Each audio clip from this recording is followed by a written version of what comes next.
What's up, everybody? Welcome back to the Juice. You do that so much better than I do. That's why I don't like to do it. Yeah, well, You're good at it. you know what? We're your hosts, Wyatt Frankins and Shane Campbell, Back for more. and dude, we had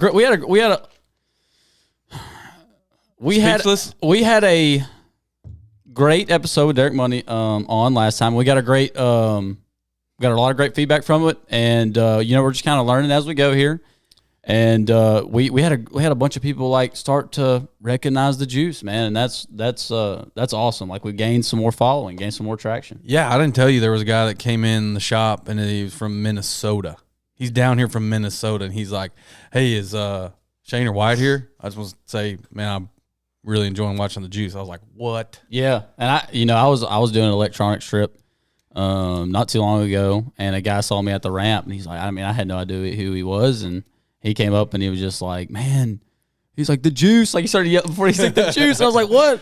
And he's like, yeah, man, the Juice. I love it. He's like, I've watched every episode. And I'm like, man, that is awesome. He said, yeah, I found out about it, a couple episodes ago, and I went back and watched them all. And he's like, dude, I love it. Y'all are killing it. Keep it up. So, yeah, the only thing we're not killing is consistency. We've been bad, man. that's tough, dude. I think our priorities are messed up.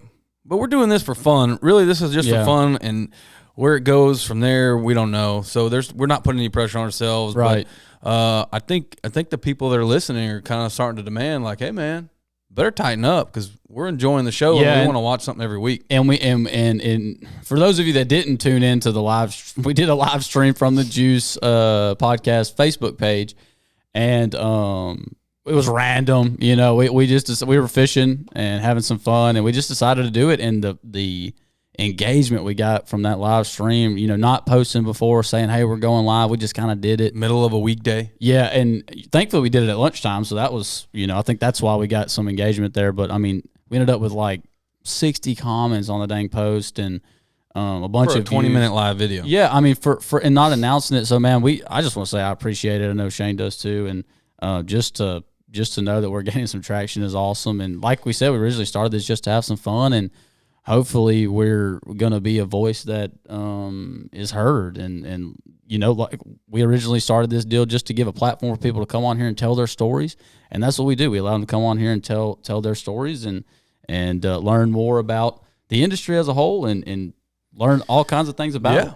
So, maybe some things will surface and we can make enough noise and right the wrongs and talk about some good topics. Right. So, right. And today, we got a special guest. I know he's a personal friend of both of ours, and just another heavy hitter guest that we wanted on when we first started the podcast, and it's going to be Mr. Daryl Gleason. I think we've said his name every episode. We're going to have him on. We're going to have him on. We're going to have him on. And then everybody's like, you guys don't know who he is. Yeah. You don't have his phone number. One issue was he wanted to come in the studio, and now here it is, Daryl Gleason, for those of you who don't know, he's a Bassmaster Elite Series pro. So the season's here. He's in Florida. He'll be talking to us from Florida today. He's got an event coming, the Open first that he's fishing there, or is it the Elite Series event? I think he's got to open first. Okay. So he's down there in Florida. He'll be there for a little bit. He's fishing the Let's just ask him. Yeah. So, let's get him on the phone, and I'm excited to have him on finally. Yeah. Let's jump right in and get him on the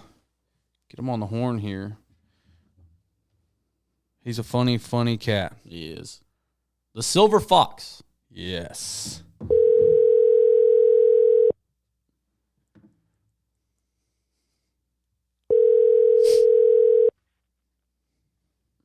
Hello. Mr. Daryl. Is this the Juice Podcast?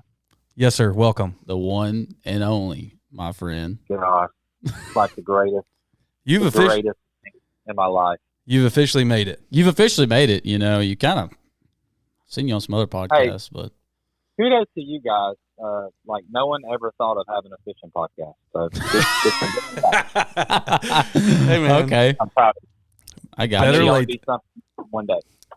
Appreciate that, man. I got you. We're real forward-thinking, innovative guys. It's what we do. Yeah, and just keep in mind these compliments coming to you are from a friend who loves you. I know you love us. Think what the other guys are saying. Right. Yeah. Right. Great. Another podcast. So y'all tell me, what's the weather like back home? Because I'm not at home right now. 31 degrees currently, and the sun just set. We got Bass Champs tomorrow, and luckily they made a trailering event. It will be 25 degrees. 24, 25 degrees first thing in the morning. And they made it trailering just for how cold it was going to be. So. Yeah. And you two are fishing Bass Champs as a team? Yes. Correct. Cool. It was 75 down here in Florida today. Oh. And I fished about 48,000 acres of hydrilla. It reminded me of what Toledo Bend used to be like. Yeah. And what Rayburn used to be like. There is not that much hydrilla out here. Absolutely not. I mean, it's not as bad as Toledo, but it ain't great. Well, man, we do this with everybody. Let's kind of do a little background here. Tell us how it all started. Yeah, so being from the Toledo Bend, I grew up like an hour from Toledo Bend, so somewhere like you always like wanted to fish and all that. But as a kid, I didn't get to go out there much. I fished ponds, creeks, would throw a cricket under a bobber, that kind of stuff. But just love fishing, man. And as I began dating my wife in college, her family had a place at Toledo Bend, so that kind of got me on the water a little bit, and I fell in love with it, dude. And got out of college, had a couple jobs, ended up being a school teacher. Done that for 7 or 8 years, and while I was doing that, I was fishing everything I could get a hold of at Toledo Bend and Rayburn. You boys know there's something at one of those lakes both days or every day of the weekend. So, like kind of typical story, like started fishing all that stuff and took a whole lot of butt kickings and all that kind of stuff, but eventually started having a little success here and there. And it just come like to a transition time when I think I was about 31 or 32. That's about 30. I was just kind of looking at like teaching just didn't do it for me. Like I just didn't see myself doing that until retirement age. And so I actually took a year off of teaching and worked on my master's degree. And while I did that, I started my guide business part-time. Gotcha. And, it wasn't one of the things where I made a bunch of money right off or whatever, but it was just, I had a nice start while I was doing that, working on my master's, and never went back to teaching school. I actually did finish my master's though, so I got my degree. But from there on, I just started guiding and then started fishing the opens. And then I woke up one day and I'm on the Elite Series getting ready to start a new season. Round 2. Season number 2. So this is actually going to be the beginning. This is my 3rd year at the pro level. Mm-hmm. And this is my first year I'm not a rookie. Because I, done the FLW tour in 20. And then 21, I was a rookie on the Elite. So now I know it all. Right. Yeah. It's all downhill from here. Right. Yeah, but I will say, it felt like a lot's happened the last couple of years. But my road was different than a lot of people. It was a very long, slow, painful road at times. I learned my lessons coming up. And fishing around where we fish around, y'all know how good the competition is from top to bottom every weekend. Stout. It's a great place for us to learn and to become better fishermen. So, all that process, it didn't happen overnight. I think I started fishing the Opens in 2010. It took me 10 years before I qualified for the Elite. Wow. And, I don't think that it's just a different story than most. And I had my dream season in 20 and, done well enough to get in, and it's brutal. Y'all know, y'all dip your toes. Shane, you're the only person that just fishes one here and there and makes top 5. Most people have to work at it. And, it's brutal, man, getting through the Open. So that meant a ton to me to finally, get that done and make it. And so now we're just living in the camper, running all around the country, and looking for the next tournament to fish. Yeah. So you did. I mean, you did have a bumpy road getting there, and you took the long way for sure. And honestly, I think it's the right way because we'll get into that in a second. But your guiding thing, man, that is there is so much can be learned. Even though you're not necessarily always hunting tournament fish or looking for the biggest bags you can, but that time on the water is invaluable, and I'm sure you learned a lot from that. But it is, and it even helps you. Like some of my title sponsors come from a guide trip. You know, like a lot of your, I don't think a lot of pro anglers see like the relationships you build, and like a lot of my early sponsors sponsored me for my guide service, and sure. and the fact that I had clients using those rods and line and bait, it wasn't because of my tournament success. So there's a lot of advantages to that. I will also say, like, guiding is a lot of pressure. You know, you get someone spends $400 or $500 come on a trip with you, and that's not a little bit of money. That's a large amount of money. So you feel some pressure to perform each day and put them on fish and help them have a great day. So, you know, it's a little different than tournament mode, but in the same, you're always learning when you're on the water that much. And that was the big thing for me. It really got me on the water every day, fishing all the conditions, and you got to produce every day. So I wouldn't change anything about my whole coming up story, though, man. Like, for me, it's just that was my path. I think everybody has a different path. Like Wyatt come out of the womb just catching world records, and some of us, you know, it takes a little longer to come out of the womb. So, yeah. Oh, no. So, man. You're like 12, right? Yeah. Yeah. Well, I mean, I'm glad you kind of touched on the guiding thing because I'm getting into it, and Daryl was kind of one of my, I don't want to say mentors, but idol. I don't want to say definitely not idol. Yeah, like, rumor is you have a fat head of me in your room. No, I've seen it. Well, let's just say he helped me out a lot because and Shane did too with the guiding thing, and because I was working part-time at Tackle Act at the time, and then I had Daryl to ask questions about, so. You know, I had a lot of help for both of those, and I'm glad you touched on the guiding thing because I'm learning it, and you know, you've kind of been there through that process, and it is a stressful way, especially when you go in it full time. But like you're saying now, I probably wouldn't trade it for anything. And some of my sponsors just recently came through guiding, so it is it's a huge deal for me. Yeah, and the other part too, to me, like guiding's always like. That's not going away. Like if you've built up a customer base or built your name up as a good guide or whatever, that never leaves. Like you can always do that. So like, yeah, and it's always something you can go back to. Right. And you definitely did that because not only were you were really good at it. Because I mean, how many 10-pounders do you catch on? I mean, when I met you, that was like everybody knew who Daryl Gleason was because of the number of giants you caught off of Toledo Bend there for a little stint. Yeah. Like that, like I'm fortunate to fish. I got to fish Toledo Bend. I didn't get to fish it back in the 80s and 70s, like in its real heyday. But I started guiding in like 2011 or so, something like that. And like there was a little 6 or 7 year window there, which was crazy. So I was fortunate to be on the water a ton when it was really, really good. And that's when like Toledo Bend Lake Country was really pushing their lunker program. You know, it's similar to the Texas Share Lunker, but for us. If you have a 10-pounder, you weigh it in a certified marina or whatever, you get a free replica. And it was kind of blowing up then. And like the first year I started guiding, this just shows you how things will line up in life for you at times. The first year I guided, I caught 3 10-pounders in 4 months. Gosh. It was like just a special. 2 of those were in tournaments. It was great because Kevin Jean got to net both of them.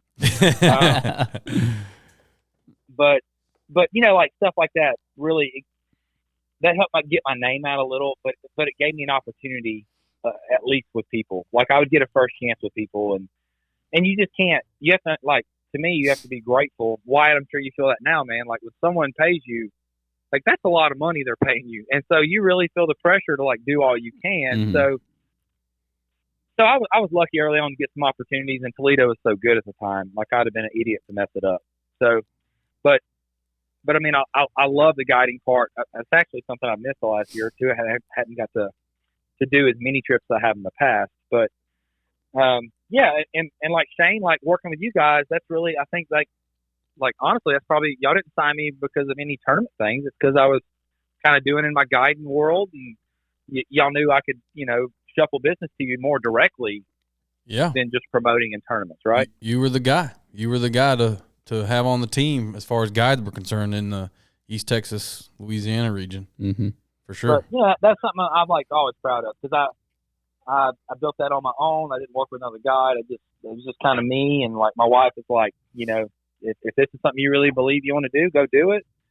And you know, if it had not worked out, I don't know what I would have done. I don't think I would have went back to teaching school, but I would have figured out another way to make $1. But you know, I worked really hard at it. Like the first 5 years I guided, I lived in Leesville, which is about an hour from Toledo Bend, so I had to drive every day. And I was still fishing the opens in and doing tournaments. So those first couple of years, I think people that didn't know me then, which not many people did because I didn't have a social life, I was like 300 days on the water. It was like a whole lot of time. Wow. On the water. And, but again, like I said earlier, like I'm grateful for all that. Yeah, it kind of made me into the person I am now, as far as how much appreciation I have for the successes that I've had, but to have built a guide business out of nothing, you know, meant a lot to me. Right. Yeah, well, like you said, put you in the right places with the right people, and it was your path, and it worked out well for you. So, so in your first year as a quote unquote professional tour that you jumped on, was it still FLW at the time? Yeah, it actually was. It was FLW tour, Tackle Warehouse Pro Circuit. Yeah. Okay. Had MLF bought FLW at that point? I don't think it so. happened during the season, I believe. It finalized during the season. Yeah. I think that might be right. Because that was the COVID year, too. So, like, we got sent home for COVID. And, like, that's when they decided to, like, when we finally come back, it was going to be like the Super, where they let the BPT guys, you know, jump in and hole poach us for the rest of the season. Jesus. Yeah, that was fun, man. 200 guys at Chickamauga in May. That was a good time. That's awesome. So that was his first year as a touring pro. Yeah. Yeah, that was my first technical. Yeah, and I made my little debut over there in y'all's backyard at Rayburn. Yeah, you did good in that one. You did really good. Had a good little run there. Had a really great, good first day. That was one that I feel, again, it feels like stuff fell in my lap. That was a very tough week for Rayburn standards. Like, I know, like, we all thought, like, at some point someone's going to land on a giant bag. Like, it's going to happen. But it you know, conditions were a little off. It was a little tough. And basically I had a good first day, and then I had on, like, grim death for the rest of it. And, you know, I ended up being one bite away probably from you know, being able to steal that one away from Mr. John Cox. And, tall order. You know, but it meant a lot to me because that's the first time I got to be on, like, a live camera. I had a live camera for 2 days. Being at the weigh-in, seeing all you guys, seeing some friends and family there and all that, like, that was a week. And again, it all happened in such a blur, man. Like, it was gone. It was over with. But it was very special for me to start off that strong. Yeah. Okay, so that was the same season that you had your epic open season, right? Yes. So same year. I had one open in 2019 at Toledo Bend. And then 2020 was my rookie season on the FLW Pro Circuit. And that's also the same year that I qualified for the Elite. Okay. That all kind of happened. Did you fish the Classic the same year in 2020? I did, yeah. Okay, I qualified to fish at Gunner. Yeah, I was there with my pom-poms. Oh, DG got to fish in my Classic. It's a big deal, man. Yeah, that was man, that was special. And that's honestly what made winning at Toledo Bend in 2019 was incredible to me, because I had waited. The last Open had been there in 2009, and I wasn't fishing the Opens then. And so it took 10 years before we had an Open back on my little home pond. And it's so hard to win an event. It don't matter if it's a BSL or a Outlaw Outdoors, a Fast Champ, anything's hard to win at Toledo Bend or Rayburn, dude. Mm-hmm. Oh, yeah. And, you know, the whole, like, background, that, like, I was way behind after day one. Day two gets canceled. Day three, the full field goes out. And I caught a big old bag, and everyone else kind of, the right guys didn't catch them. Like, the come behind feel of that for me, it was just, like, unbelievable. And I knew when the last guy I come across scales and I knew I had won, I didn't think about the trophy or the money or anything else other than the Bassmaster Classic. Yeah. Heck yeah. That's the dance, man. It is. And, like, we all have that dream, but then when someone actually says, here's your ticket, like, dude, like, it was, again, it all happened like a blur, like, but, we still talk about those moments. Like the best moment of that whole deal is after I get the trophy. I try to talk on stage because I was crying like a girl, but I get through all that. And then like, I finally get backstage and like get to hug my wife the first time and bury my head in her shoulder and cry like a baby. Like, we still talk about those moments sometimes, man. That was a very special week for us. Yeah. Special week there. Getting to go to the Classic. Special year for you there. I got to touch the trophy. Did you? Mm-hmm. Shane almost got his own. Shane got invited to the exclusive after party on Monday at Casa de Gleason on Toledo Bend. Yeah. We had a good time. Why you were not invited? No. I don't think we knew Wyatt at the time. Maybe we did. I don't think we did. But we bowled some crawfish, put some golf balls in the lake, and, had a good time. I almost shattered your window. Do you remember that? I absolutely remember that. So we're hitting golf balls, and he's got there's these big rocks to prevent erosion. He's got this beautiful house on a hill overlooking Toledo Bend, and I shank one, and it goes. And if I did it with 1,000,000 golf balls, I don't think I'd ever do that again. No, it ricocheted directly back at us over our heads and slammed into his glass door over his bedroom. Didn't break it. And he was like, "You are so lucky. Randy would kill you." Yeah, really, almost before the ball had made contact, I'd already put all the clubs up. Like, we're done with this. let's throw darts. We're not doing that anymore. But yeah, and all that in 2020. Because I fished the Toyota division that year too, and made the Costa Championship. I missed the pro circuit title. I don't remember if it wasn't the cup anymore. It was the title. I missed it by one spot that season, and I fished the Classic. It was a very busy season, but it was an incredible season. Yeah.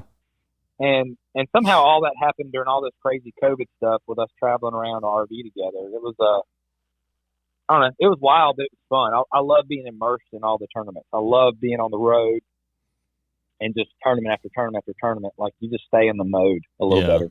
Yeah. Yeah, for sure. That's awesome. So then last year, rookie season. Yeah.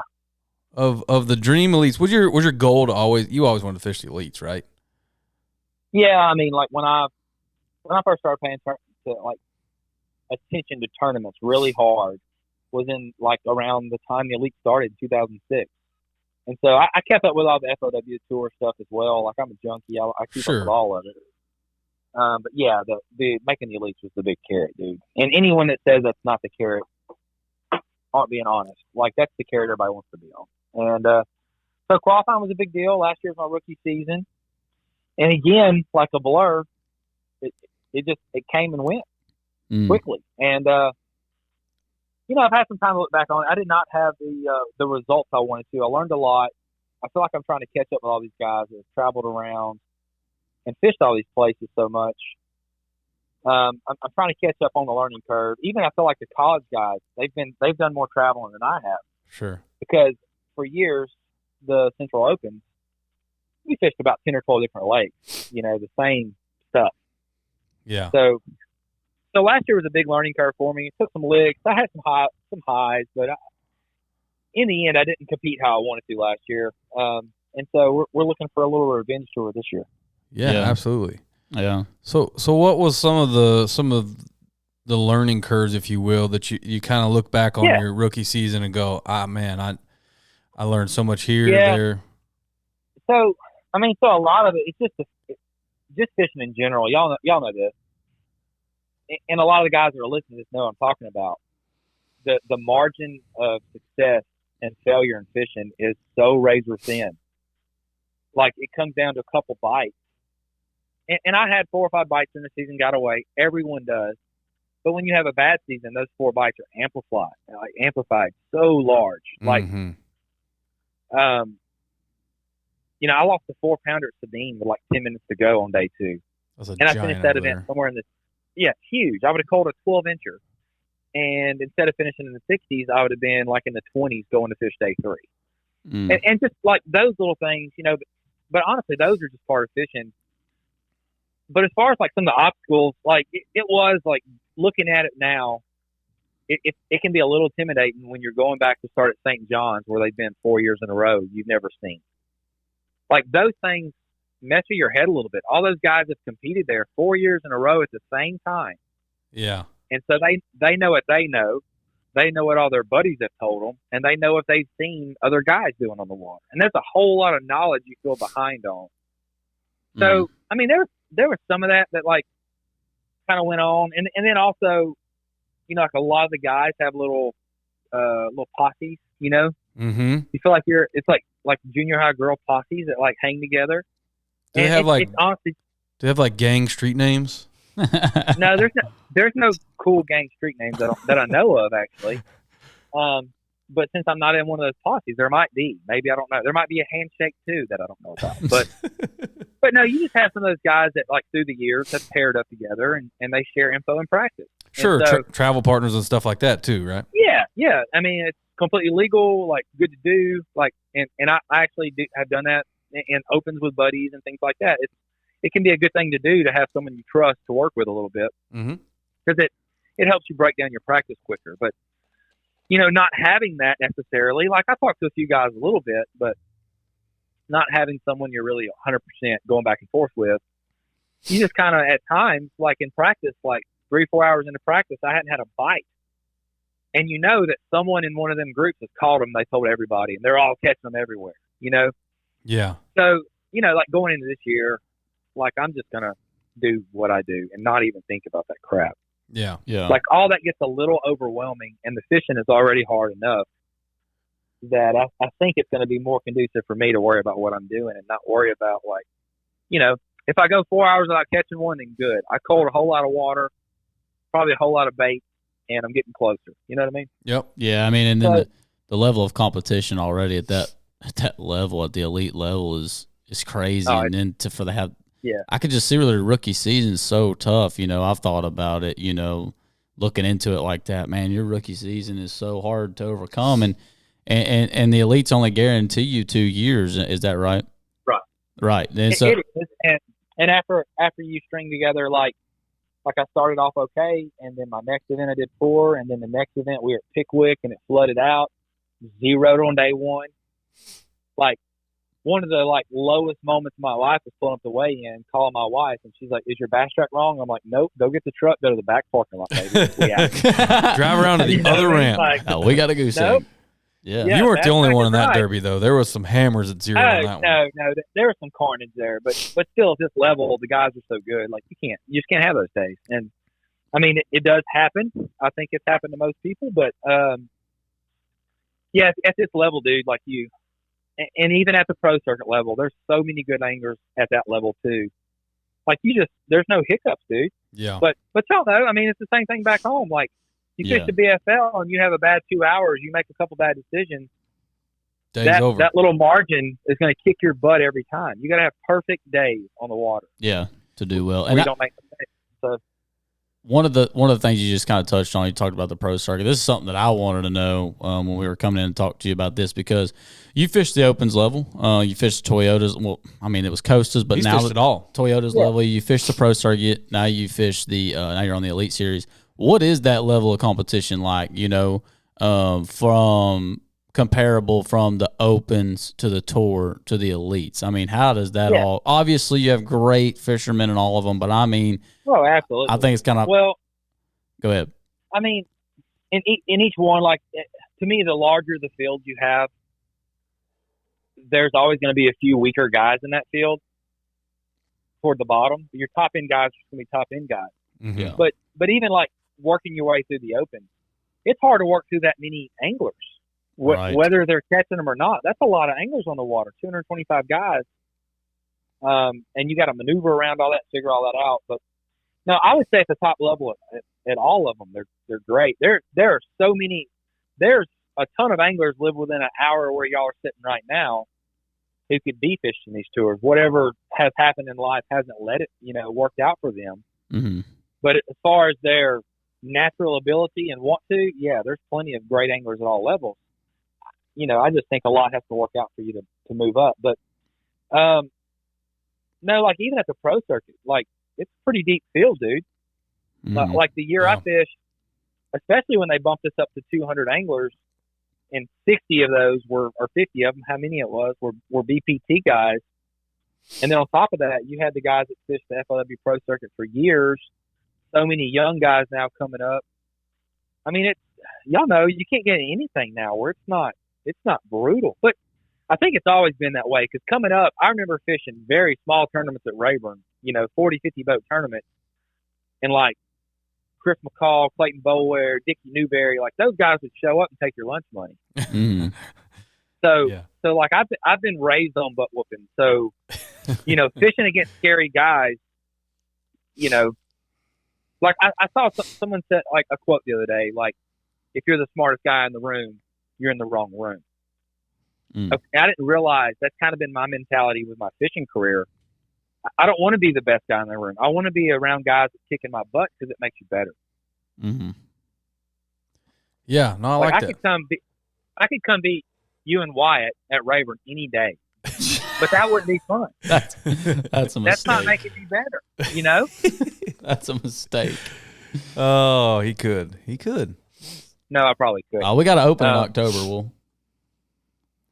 Yeah, but y'all are going to practice there every day. Like, we're going to make an off limit. We'll do a side bet, but there's going to be a group off limits where no one gets to go practice till I do, and then we'll talk. We'll get to spend a little time on the water for sure. Yeah. That's I know. I just and I knew that I mean, kind of had a feeling you were going to say that about the level of competition with that, because I've heard stories about like, Jason Christie saying that it was one of the toughest things in his career he's ever had to face was going back to the Opens and qualifying for the elites. And for a guy that has just a proven track record at that elite level to say that, I mean, that's got to mean something, So I just... Dude, it's like anytime someone mentions something about the Opens, I'm like, hey, man, go to Lake Louisville. I went to Lake Louisville in second place. I went and practiced for 17 days trying to learn everything about it because I knew Lake Louisville was one of the many lakes on my list of where dreams go to die. I had a prior bad experience there. Mm. And so I have a list of where dreams go to die, of these lakes that I have sucked at. But go there with all that on the line and fish against 200 guys in November. Yeah. Dude, like your heart's in your throat every cast, man. It's brutal. Every bite. But every bite's crucial. Like, at that event, I had 3 keepers on day one for like 7.5 pounds or so. I had that by 10:30. I didn't get another keeper bite until 3 o'clock on day 2. And I caught one little keeper. And then at 4:30 at check-in, I was by the off-limits buoy and caught the fish that got me in the open. That's like the last one. the So I weighed 5 fish for 2 days and finished somewhere in the 50s. Good Lord. But even like looking ahead at this year's Central schedule, Wyatt, are you fishing them still? I'm fishing the Centrals, yeah. I mean, like that's murderer's row as far as the lakes we're going to. Like they're going to be pretty tough fisheries. Yeah. That's going to be miserable. Ross Barnett and Red River, then Rayburn. Yeah, and again with large fields, it doesn't matter where we're going, someone's going to win, and that's the mentality. The longer I do this, like early on in the Opens thing, I'd look at the schedule and like beat myself before I got there. Like, oh, we're going to Red River in September, man. But someone's going to win that week. They may only have 12 pounds a day, but someone's going to win. So you just have to kind of focus on that part of it.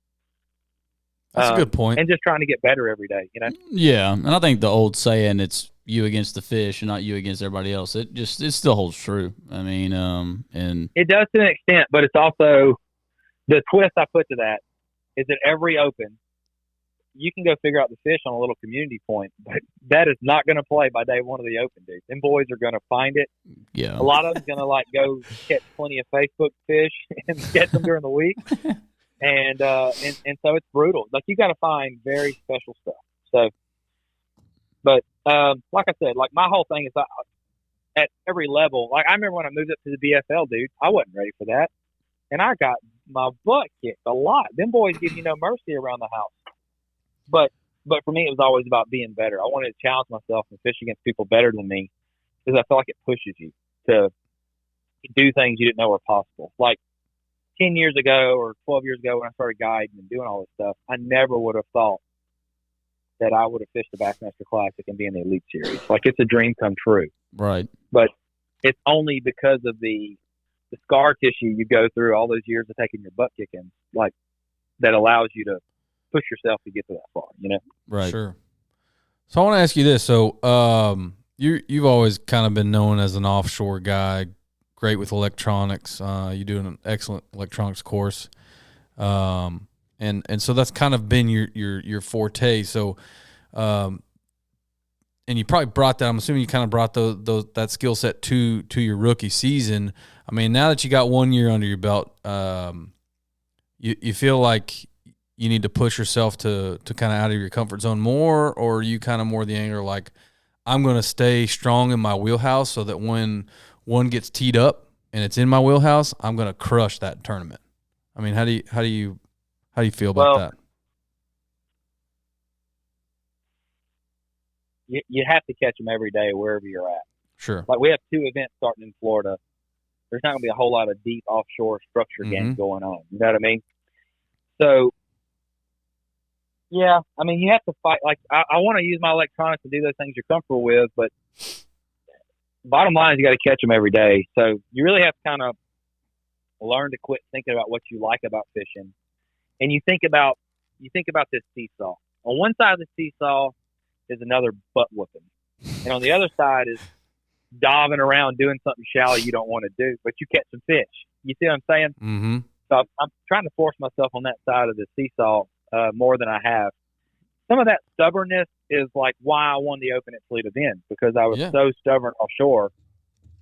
I was able to like find a special spot and grind it out, and like I didn't rip them that second day. I caught 6 fish, but I had a big bag and I knew what I was around. So it's one of the things you just got to like push yourself. The biggest thing I think as far as traveling around, and Shane, I know you've traveled some, you can touch on it. You have to make yourself fish new water, and that can be very intimidating to fish water you haven't. I haven't caught 100 fish on this point in my life, or I haven't caught them 10 years in a row here, and now here I am with all of it on the line. I got to run over there and make a few casts. Yeah. Like being able to fish that new water and like learn on the fly has been that's an adjustment for me, because I've always been able to kind of practice and really plan out my tournaments. Yeah. And now it's like you got to figure them out in 30 minutes and go with it. Right. So, and I've had little moments, like last year I had a few moments where I really like just let it go and trusted my instinct and like made things happen. It's just something I've noticed that for me, I have to kind of fight. And the other part of what I guess to say what you talked about there is the multi-day tournaments versus single-day tournaments. Strategy-wise, total different deal if you're fishing a one-day BFL versus a Open or an Elite Series event with multiple days. There's just those days where like it's not happening for you, and you still got to put something together. You can't just take the L and go home. You have to catch all you can catch. So yeah, for sure. I'd say my biggest focus this year is I want to put a limit in the boat every day I get to fish and catch the maximum amount of weight that I can catch every day. Yeah. Yeah. Those sound like easy goals, but yeah, can't leave. I don't know if it was Brandon Polnick or one of those guys. I was watching one of their vids one time, and they said that one thing they had to learn was trying to make those bad days just not so bad.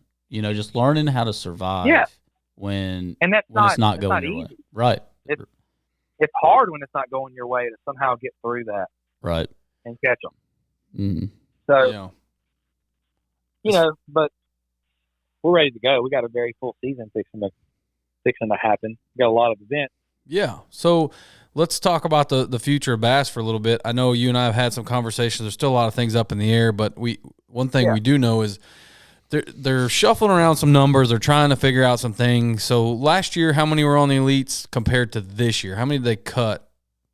I think we had 100 last year, or right around 100. Mm-hmm. And of course, there's a few guys had to drop out for medical here and there or whatever. But sure. I think we started around 100. This year, we're starting with 94. Okay. They actually cut over 20 guys. Now, they hadn't done a cut since the big split in 2018. Yeah. They hadn't done a cut. So they had let some of the guys have like during the COVID season, they kind of like didn't do a cut. Yeah. And so this year they cut like 20 guys. And like some really good fishermen in that group too. Like, so they did that cut. And then going forward, I think at the end of this year, they're talking to maybe cutting 10 or 12, but there's so much in the air still, I think, on the field, what they want it to be, where it's going to be, like how many cuts they're going to do or not do. Yeah, sure. It doesn't sound like they have their mind made up, because I've had some conversations with you and some conversations with Keith and some other guys, and 1 minute it's, well, they want to get down to 80, then they want to get to 90. They're not really sure. And that affects that has to affect the opens, right? Or do they still take the same amount each year, or would that be a ripple effect from that? This year, as far as this year is concerned, it's set in stone. They're taking 12, right? 3 from each division, 3 in the overall. Yeah. Going forward, I think there's always talks about how can we improve it. How it's weird. Like fishing is one of those weird sports where like we don't have it all figured out yet. No. We're still trying to figure out what's fair for everybody, what's going to be the best. So I think a lot of that there's still a lot of conversations happening. Right. I don't think, as far as the Open's concerned, they're filling the fields and having waiting lists like crazy. So I don't think that they would want to do too much to mess with that. Obviously that's been such a success. The last, I fished them for 10 years before I qualified, and they were very popular 10 years ago. But now the Opens have grown into this like, it don't matter where they go, man. The field is like people are dying to get in. Yeah, it's tough to get in, dude. Yeah, I mean it is. But I'm not sure what they're going to end up doing with the field size and all those kind of things. I think a lot of that for the anglers, it's like out of our control. It's kind of whatever the organization decides to do. Mm-hmm. Yeah. So you're looking forward to, how many Opens are you fishing this year? You fishing all of them? I am. I'm going to do all 9 this year. I've never actually done all the Opens. All 9 in the elites. And the elites. Yeah, so I have 18 events this year. But sounds like eBay. So yeah, I'm not quite caught up with little Dakota yet. And how many events well, I mean, he's fishing the Pro Tour. I mean, he's fishing the BPT, the Pro Tour, some Toyotas. I mean, Jesus. Yeah, I figure because he's doing the BPT and the Pro Circuit, mm-hmm. and normally he fishes like 29 Toyota divisions. But he doesn't have much of a life. He travels around sitting on a stack of books and going to the next tournament. That's what he does. But I was very proud. I was very proud little Dakota made the BPT. He worked his butt off to get there and earned that. And he deserves it. He deserved it. Yeah, he deserved it to be there for sure. He earned it on paper. He earned what they said they were going to do when they bought it, and he did it. And it was I was happy to see that he made it there. He deserved that. So very proud of him. But it's a lot of events. I just kind of looked at that. My job right now, in the past, it's been guiding. Right now, my job is to be fishing tournaments, promoting my sponsors, producing content, doing all those kind of things. And so, like my wife is able to do her job on the road with us. We travel around in our RV with our little puppy Rowdy. And why not do 18 events and just be gone for 10 months? Well, sure. Who else don't want to do that? And it helps when your wife is the owner of Mary Kay, right? I wouldn't say she's the owner of Mary Kay necessarily. She's working on it. But she works really hard and does well, man. And that helps a ton. It's great that she has a career that she can take on the road with us. That's a big advantage. But no, like for me doing so many events this year, it's just I see this as a little window for me in my tournament career to learn as much as I can and do all that I can to work for my sponsors and get my name out there. And so I have 18 opportunities. That's how I'm looking at it this year. I'm not looking at all the time I'm missing being home, guiding, or playing golf. It's a lot of opportunities to, like, I mean, there's no line about it. The biggest thing I want to do is be back in the Classic. So, yeah, I mean, that's the big dream for a lot of guys for sure. And well, we're definitely back home cheering you on. I know Wyatt's going to join you in the Centrals this year. I wussed out. Shane was going to do it, and I wussed out. Yeah, I heard that Shane wussed out. What was the real reason for that? Man, I'm not, I kind of feel bad because you just talked about, you shouldn't worry about the schedule. Well, schedule was one of the main things. And I maybe played a little too hard last year and got to kind of tighten the belt and focus on on the business and not travel. I figure that you need to be there managing all the sales of the new bait that I have coming out. Yeah, you're gonna probably help manage the crowd. Yeah, the hundreds of thousands of people is going to be in the parking lot the day it comes out. They are, man. And I'm sure they'll sell and we'll catch them on it. But DiBerdino and Coachelle can only do so much. You need to be there to help with that. Yeah. Yeah. No, man, it's I'm gonna miss you guys out there. I'll be here at Rayburn when you get here. Yeah, I'll try to weasel my way into that one. Me and Shane are not only just fishing champs, we're fishing a lot of team derbies together this year. So I mean, you're looking at a social media where like y'all were at a meeting of the minds the other night, like all the hammers. I mean, I wouldn't say all the. It's not all the hammers. There were some people that got a little butthurt about that. Yeah, I heard about that. Obviously, can't have every Rayburn hammer out. Yeah. I mean, you'd have so many people, and Brandon just invited the ones he likes. Yeah, I don't know about that. There you go.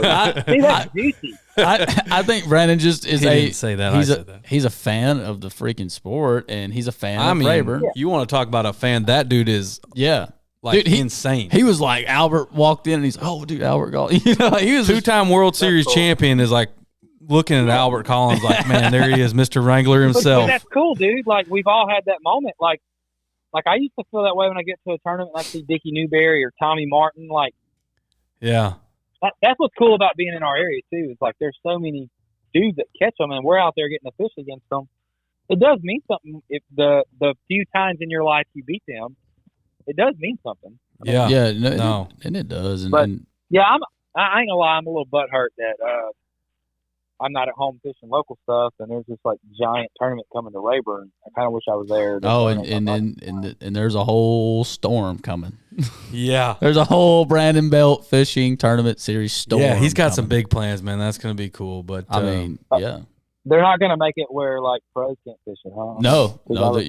I think there's something to this, man. And we talk about this with every guest, kind of. Yeah. What the future of professional fishing should look like, and I think you'll agree with this. The division is bogus, man. Yeah, it's not the deal. And I agree with that completely. Yeah, and the fact that, and we've said it time and time again, that at the highest level it costs the most. I mean, it's insane to me that you guys are considered the pros, and the financial burden or obligation to just participate is so crazy. It is. It's so crazy. It should be totally reversed. It's a lot. Yeah. Let me do some quick math.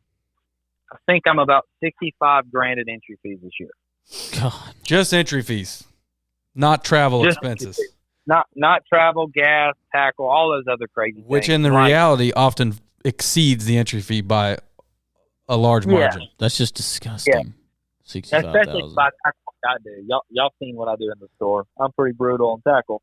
Well, man, you got a dang caravan. I mean, Mama hauls the big beautiful camper and the big fifth wheel, and but man, it's traveling like that and putting that much money up is hard.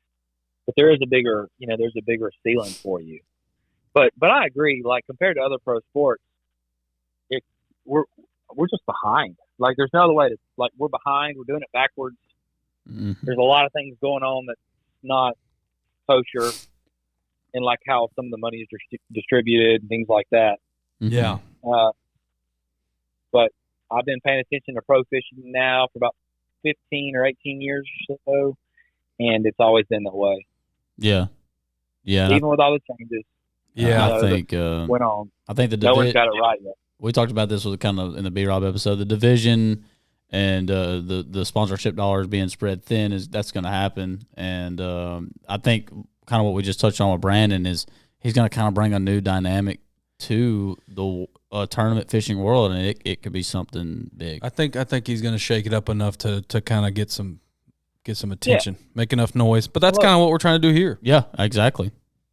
That's exciting to hear. Like I've listened to some of the things y'all talked about, what he's talking about doing and all that, and like that can only be a good thing. So I hope it works out. I actually hadn't got to meet Brandon yet, but anyone that loves fishing that much and is trying to do things to make it better for the anglers is a good guy in my book. Yeah, Yeah, for sure. 100%.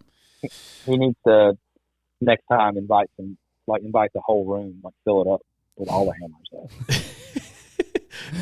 Hey, people are sensitive around Rayburn. I'll tell him he needs to expand his theater room. Yeah. Yeah. And obviously it wasn't anything like that. No, it was nothing personal, man. But just wanted to help I promote. listened to y'all's last episode with Derek Mundy. I listened to that while I was driving down to Florida.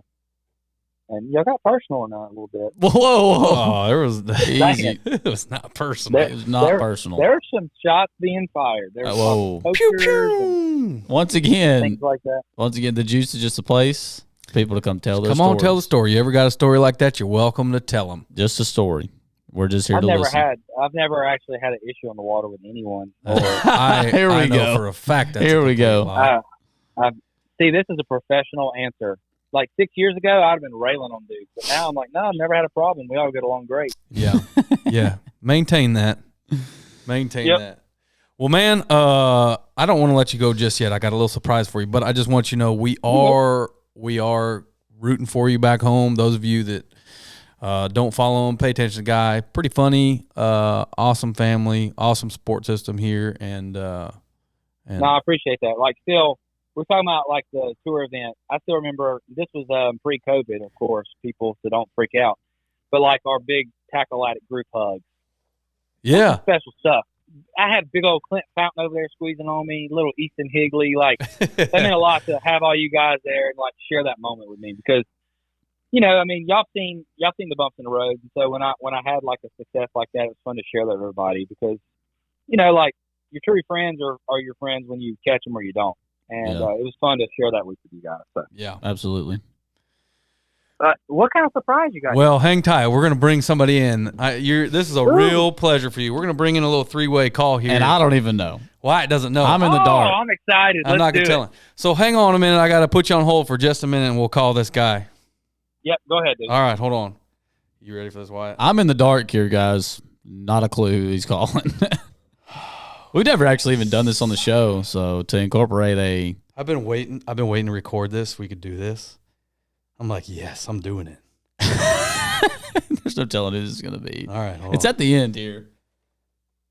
We're at about 52, 53 minutes here. Does this person know you're calling them? Yes, Okay. we've been planning it. Hello. Mr. Brandon. Yes, sir. Hey, how's it going? Good. Hold on 2 seconds. I'm going to merge the call with you. We got Daryl Gleason on the other line as well. Okay. Hold on 2 seconds. All right. Can everybody hear me? Yes, sir. Yes, sir. I'm here. All right. Who's our special guest? Who is it? Mr. Daryl Gleason, I'd like to introduce you to Mr. Brandon Burks, who is now The real Oh, no. world record holder. This is why Shane didn't tell me who it was going to be. Oh, this is awesome. It's good to meet you, Brandon. Tell us Hey, about catching how's it a world going, buddy? record and crushing White's dream. Here we go. Man. Well, there's definitely some stuff about that. I guess he's going to get to keep his record. I mean, I've been going back and forth with the IDFA guy. I mean, actually, the Dallas Morning News. I don't know. This guy with some news deal called me, and he's been trying to figure out the whole story. Calling Wyatt, calling me, calling Texas Parks and Wildlife, calling IGFA. And apparently, when I called it IGFA, they said that I told him I caught it on an Alabama rig, and he said that oh man, he said, how many hooks did you have? And I said 5. I didn't want to lie. And he said, well, you're only allowed to have 3 hooks. And he was like, I hate to disappoint you or whatever. I was like, dang, are you serious? And so I guess the other guy, the news guy, he talked to him too, and he told him 3 hooks. Well, this morning that guy calls me, the news guy, and he says, hey, I got an email from that guy because I wanted him to show me the language and the rules. And the rule that they're saying disqualifies it, the rule, let me read it real quick. It's rule number 4, and it says only one lure containing hooks may be used at a time. You know. Mm. Yeah. So when you buy an A rig, you know, you can buy them all in the pack. So I would say that would be one lure. You're not buying two lures. You're buying one lure. But I don't know. It doesn't. There's nowhere in the rule that says anything about an A rig. First he was telling that one guy 3 hooks, and now he's saying that it could only have 1 hook. So I'm not exactly 100% clear on any of it. You know what exactly? Because there's nowhere in the rules that says anything about an A rig. So Right. nobody's throwing. Shane. Yes, sir. Shane, can we start a GoFundMe for this guy and pay the lawyer's fees? Because I want to see you why. Here we go. Here we go. Look, hey, I just want to be the first to say here that and me and Shane had multiple conversations about this. Like when I caught that fish, you know, we knew that joker was falling. Okay, and we knew it would fall this year, and we knew it'd be from OHIV, and we knew it'd be when it got cold. And a little back, I mean, obviously, I don't know if everybody knows what we're talking about even at this point. Probably some of the viewers may be lost, but it was the world record smallmouth, largemouth hybrid that I caught last March. Trash fish. And yeah, Daryl likes to say it's a trash fish. And you know, my man Brandon Burks here, he broke it not long ago and crushed it by like a pound. By a lot, it was an 832, I believe. Was that right, Brandon? 836. 836.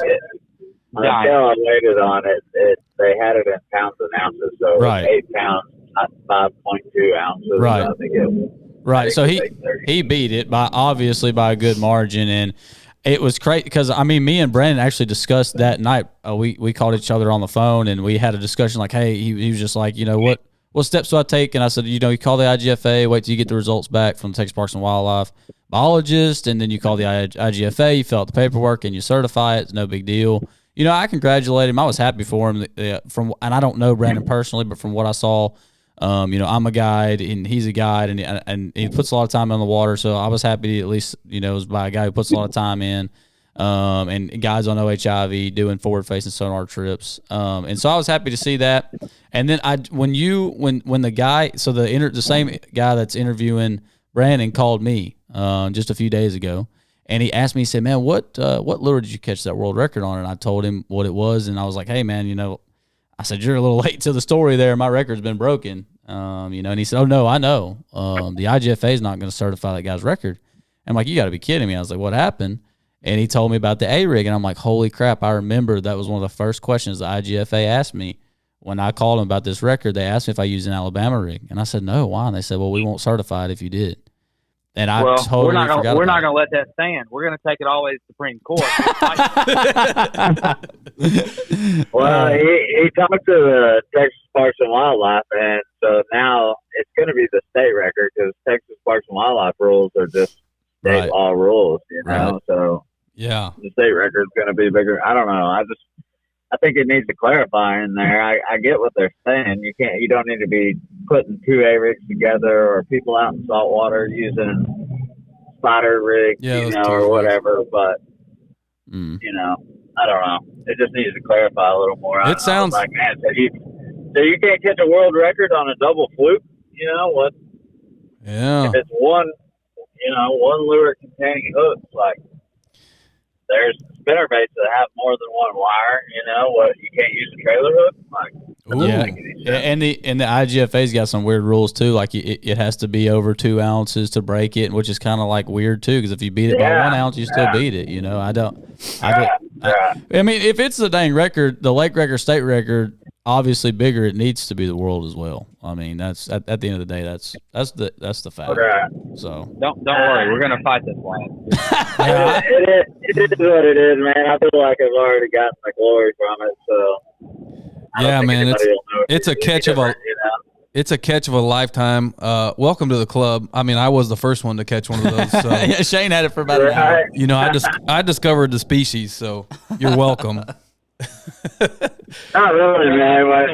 I've never been to OHIV and caught a world record. Yeah. Yeah, I know. I was just down there today. I guess old Josh Jones caught another 14. Yeah, it's popping. Yeah, really happy for that guy. Yeah. Right? Super happy for that guy. Yeah, I feel like we should all move on from the whole OHIV forward sonar catching big ones thing and like go on to the next challenge. Yeah. Well, if I get some time, I'm going. But Bad thing is, that's where everybody wants to go. Yeah. Well, there's world records and teeners swimming around everywhere out there. So they're not easy to catch by any means, but they're there. No. So that's crazy. Shane had you on. That's why he wouldn't tell me who it was. I knew it. I called him earlier this week. I was like, "Hey man, you mind coming on if we record this week?" That's awesome. And Brandon didn't say anything to me about it either. Nope. I told him it was a surprise. That's great. Yeah. Well, Brandon, man, I appreciate you coming on. We just wanted to give you a chance to kind of update us on what's going on with your fish, and I hope I'm with Darold here. I'm on team Burks. Let's go world record. Of course they are. That's nothing new around here. As long as if it's anything that has to do with going against Wyatt, they're going to take that road. Oh no, man. Well, thank you guys. I appreciate it, man. Y'all have a good one. All right, man. All right, take it easy. Darold, stay on. You still there, Daryl? I am. I'm impressed you did that. That was very technological savvy. You like that? You like I do that? like that. Man, I really wanted. That sucks though for him the way they're doing that. That does suck. I really wanted that whole moment to be more of a soul sucking moment for Wyatt. It wasn't. Because he's still young and like he's had success. Like he needs to feel the pain. Hey, I know and pain. It turned into more like I feel bad for the guy. That sucks. They're not going to do that, man. I'm not saying it doesn't suck. I mean, even for me, he's like, you're saying that, but you were like, dude, no, you don't mean it. I talked to Brandon when after that guy called me. I mean, he woke me up. The interviewer woke me up and told me this, and I was still half asleep. I'm like, what? Like, what are you talking about, bro? And I'm like, dang, because me and Brandon already talked on the phone after he broke the record. And yeah, you're probably the one that reported him to ITF. No, it totally slipped my mind. It really did. Yeah, I don't even know why that rule's there, honestly. Yeah. So yeah, that's just another crazy Alabama rig rule. Like why we can't throw it in any tournaments anymore at all. Yeah, the elites won't allow it at all. The tour allows it, right? But you can only throw 3 hooks, or they don't allow it. No, the tour doesn't allow it either. Okay, that's nothing at the professional level allows it. Okay. Or the Open. Gotcha. You can throw it in the Toyota Series. Yeah, it's got to be 3 hooks. Yeah. 2 dummies. That's just more crazy fishing rules. So just like, well, this makes sense. Let's do it. Yep. Wow. But that kind of sucks for that guy. That was for a trash fish. It was a world record. He deserves to get credit for a world record trash fish like he's had. I wish he'd have just went ahead and just took it off the books because, I mean, it's been great and cool and all, but there's still a chance it'll get. I mean, wait a minute. Now, if his isn't it, your record's still going to get beat. Somebody's going to catch an 8+ pounder on it. Right. Well, Brandon didn't want to. He. I remember him talking about this. He's like, man, I really don't want to bring this to light. Let all these guys on OHIV keep throwing these A rigs, and then when another guy catches one, he's just to learn the hard way. Like he didn't want it really to bring it to light. Like wow. Yeah. Like I mean, we just dumped the juice out. I like it. Yeah. No, but I would have. I've never been to OHIV, but just from what I've heard, there's a lot of boats down there using Ford sonar trying to catch big fish. Oh yeah, dude. I mean, there's a big difference in being able to do. I mean, the frequency's pinging through the water right now is nuts up there. Anytime there's a cold front, it's like a flock of people go out there and they, what I really feel bad for is the guys that show up there without forward-facing sonar. Yeah, because there was a lot of those guys there when we went last time, and it's like, dude. Oh yeah, they're lost. Yeah, you might as well go home. Y'all do know that there's probably not as many, but those fish do exist on like Rayburn and Toledo Bend. Yeah, but man, that forward-facing sonar game don't play like that. Those fish suspend big time over there because they can't get to the bottom. And there's not near as much trash in the lake like Rayburn has. Like we have a lot of different species of fish here that are suspended. I've caught them on scope, just trash, just white bass, yellow bass, catfish suspended, like just buffalo. Have you caught any other world record trash fish on Rayburn? No, I have not, man. Okay, I was just making sure. Hey, look, like I told Brandon, I said, look, dude, the world record and everything, that was really cool for a while. But, I mean, my end goal was to fish tournaments for a living. So, like, I was just like, great. I'm glad you got it, man. And you got it on OHIV, so it'd be a bigger deal for you than it was for me. I don't. Yeah, absolutely. I mean, he can advertise that does. Like, I've seen it happen in Toledo. Like, when a lake blows up. Anglers don't realize what we can do to a fishery. When it blows up now with social media and everybody's just freaking out over a lake, like we crush it in a year or two and it's over. Yeah, I wonder when. Yeah, I mean, y'all fixing to feel that at Rayburn. Rayburn's fixing to suck for a while. Rayburn's sustained though. Rayburn's always held. Hold on a minute, man. Rayburn is not fishing that great. It still is always held, bro. Always. It's okay. So I would say this: the tour event this weekend, I thought it was going to get cold. They'll probably catch them, but or the tour event next weekend, they'll probably catch them. But I would bet if a tour level event was at Toledo Bend right now, the winning weight would be bigger than Rayburn. I'd probably agree with that. Really? Yeah. I don't think so. I think so. We're not getting the tournament pressure over there lately. The college tournament was over there today. That this one was 16 pounds. So at Toledo? Yeah. Mm. And I mean, kids, though, they can't. That was hey, whoa, easy. I was gonna say that's no disrespect because it was probably a really tough day with the wind and Dakota Posey. Dakota Posey. Yeah, I was just gonna say Dakota Posey. I'll give you a shout out, man. He was one of my co-anglers last year in the BFL when I had a really good finish. That's a really good kid. So I'm glad you won that, man. Shout out to you. But, that's cool. I think I follow him on social media. Yeah. But like any day where it's windy like that, you can't get offshore. On right. One. Yeah, that changes everything. Yeah. But I think if there was equal circumstances both lakes right now, the bigger winning weight would be there's still a lot of giants at Toledo. Toledo has always had a little bit more of these like super freak large fish. Right. Yeah, I can see that. Right. No, I can see that. I mean, we're going to see tomorrow Bass Champs, especially since they're letting us trailer and we're going to get to start. There'll be a bag because of the trailering thing. Yes. We'll see tomorrow. I know y'all are probably getting close to letting me go, but are we going to do a little Bass Champs preview? What are y'all thinking? Oh, man. To win? Yeah, what's going to win? What are y'all going to catch? Because I know y'all plan on winning.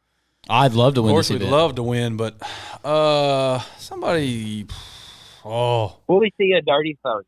It's so hard to say, dude. You know how Rayburn is. You might see a 40. I don't know. I mean, you don't know if like 23 is going to win or 42. Like, my guess is yes, there'll be a 30-pound bag. My guess is something over 30. Yeah, something over 30. Yeah, I agree with that. Something maybe like a low 30. But if you got anywhere over 26, I'll give y'all like mid-20s. I'm going to say like 25, 26. I think there's too many guys now figuring out one way or the other where the good juice is, and I think there's a whole lot of predatorial stuff going on in the water. So, like, it's getting very hard for someone to have a spot to themselves. No, I agree. That's a great point. But like I just said, I think if you got over 26, you got a really good shot. So yeah. I mean, I think if you get in the 20s, you're probably going to be poking your chest out a little bit, thinking you got a chance. Like anything over 24 pounds could win. Yeah, I'd agree with that. I'm going to say there won't be more than 7 bags over 20. Yeah. And you just never know when it's cold. Like sometimes cold is good, sometimes cold sucks. Yeah. It's like I've never been able to figure out like, okay, this cold front's the one they're going to eat. This one's going to be the one like it's going to be tough. Yeah. You just got to go see what happens. Yeah. And we're a week of off limits. Nobody's been on the water in a week. So. Well, that's But and that does help. So like the lake hadn't got pressure this week. Right. We'll see. Quite as much. It's gonna be 24 degrees in the morning. Ooh. Well, y'all throw the jig that Shane likes to throw, and you'll be okay. Shh, I don't throw jigs. Oh yeah, we do have Shane. Big one. We got Shane on an injury list right now. Shane, put your finger up to the camera. Yeah, he dislocated the crap out of his finger. This is as bad as you can dislocate one. As bad as it gets, the bone came out of the skin. I mean, it's bad. It was gross. I was gonna post more pictures. Was it your daughter or son that did this? They both jumped me. Okay, so like 2 kids jumped you as a grown man and broke your finger, and now you have to fish. You said you're gonna have 6 spinning rods out. No, I'm going. It's going to look goofy. I'm going to be like this, kind of trying to hold my finger out while I reel. Oh, I'll let y'all know next episode how it goes. I just want to know, like, I want to hear on the next episode if he ever sets the hook and then says, "Why you got to reel it in." He's mentioned it a few times. But I got one. Reel it in for me now, please. I told him to be prepared, man. If I set the hook and I'm like, nope, can't do it. Reel it in. I don't care as long as that old metal fingers sticking outside of an 8-pounder's mouth when we're on the Bass Champ stage and with a mega bag and that old finger sticking out there. But yeah. You know, I messaged him from the ER that evening, and you would think your friend would be concerned about your health and well-being. It was He probably wrote back and said, "Are you gonna be able to fish a tournament?" exactly his response. Yeah. Whoa, are you gonna be able to He's, fish this weekend? He's only got a couple things on his mind. It seems like, right? Easy now. He's hungry, man. He wants those wins, and he's ready to get this season fired off. Little world record Wyatt still, even on a technicality. You still got the title. How you got to get it how you can. Yeah. Got to get it how you can. Well, man, Wyatt, go ahead. what's your largest largemouth? 11 and a half. Yeah, I thought you got 11 pounder. And was that on like Rayburn or just some East Texas? No, I was on Lake Nacogdoches. Oh, okay. Yes. He discloses all that now. I don't care. I mean, I booked. I had I took like 16 days in a row in trips out there because of that catch. We broke like 6 PBs and. All the people that used to enjoy a quiet, calm Lake Nacogdoches and plenty of room. Oh, that's not my fault. That is totally not my fault at all. Yeah, No, sir. Wyatt is to Nacogdoches as another guide is to Lake Perth. Yeah. Like what? Lake Kurth. Kurth. Oh, another guy. Ooh, yeah. But they put a no guide rule on Kurth now. Yeah. Yeah. Hey, look, it's no different than the guys at Fort lake. when Fort gets tough and they take them over there to that little small lake. It's the same thing. Yeah, and look, as a former professional guide, you go where you got to go to catch fish. Just be honest with you, catch them. I think you're all right. Well, I mean, just right here at the end, so we can touch on this real quick. It kind of depends on who's hitting me up, especially if we're talking about dialing the electronics and I'm fishing against this guy week in and week out. Yeah, we might go to Lake Nacogdoches. So no, what you end up doing with those? But it took me several years to do this, but you say no, thank you, go with someone else. well, but you can go to Lake Nac and there's no issues. I mean, so Wyatt, I'm not helping my competition beat me. Yeah, Wyatt sends me some pictures in December. He had some guide trips on Rayburn, right? And we're starting to look forward to Belt. You know, it's getting that time of year. We need to start here we go putting our time in looking around. He starts sending me these pictures from his guide trips on Rayburn. I mean, some screenshots of some juice. Man, look what I found today with these clients. Look at this 8-pounder I caught with these clients. I'm like, dude. Hey, my customers caught some freaking big. We had 25 pounds one day out there this December. Yeah, but you know, probably 98% of your customers are people that come fish you that one time, have a good time, and all's well. No, man, you should show them a good time. Absolutely. Yeah, I mean, that's what they're paying to do. Mm-hmm. You just got to be careful. Occasionally, you get people that might go back to your stuff. Yeah, you got to watch out for that stuff. So far, so good. No, man, that's cool when you find something like that. It's really cool to watch. I'm sure your clients get a kick out of that. Like, man, this dude just rolled up on the spot. And it pay like you said, like Daryl alluded to earlier. Like you're on the water, you're spending a lot of time. If you're on a trip and you happen to see something like that, it could pay off in the long run, and it has. So yes, absolutely. So and it's fun whenever, especially if you're doing electronics training, and you get to show someone like your moment, like, oh my God, look what we just found. Yeah. Like they truly see like your excitement, and then when y'all catch them, they learn more from that trip than they'll learn in 100 trips by themselves trying to figure it out. Exactly. Like they truly saw that moment. Mm-hmm. Crap, this is why I look offshore. I can find little juicy spots like this. Yeah, for sure. For sure. Well, I know y'all have a tournament tomorrow. It's getting late, but I do want to say y'all be safe on the water. Local tournaments can get ugly. You know, you guys don't get along sharing water together. I want y'all to play nice. If you're going to poach anyone, make sure it's a team that's smaller than you. And y'all keep it friendly on the water. Keep it classy. Yeah, yes, sir. And look, I mean, like I'm gonna go out here tomorrow and try to catch a 10-pounder in Florida, but I will check in on the way in to see who wins. I still keep up with everything back home. I like to know what's going on. We love it. All right, man. I appreciate y'all. Hi, DG. Yes, sir. Thanks for joining us. All right, Bubba. Hey, Wyatt, the next trophy I get, you're invited to the party at my house. I appreciate that. I appreciate that. Hopefully, I got one. Hopefully, I'm inviting you to a party. Yeah, that's fine too. I'll do that. All right, buddy. Thank y'all, man. See you. All right, good night. DG.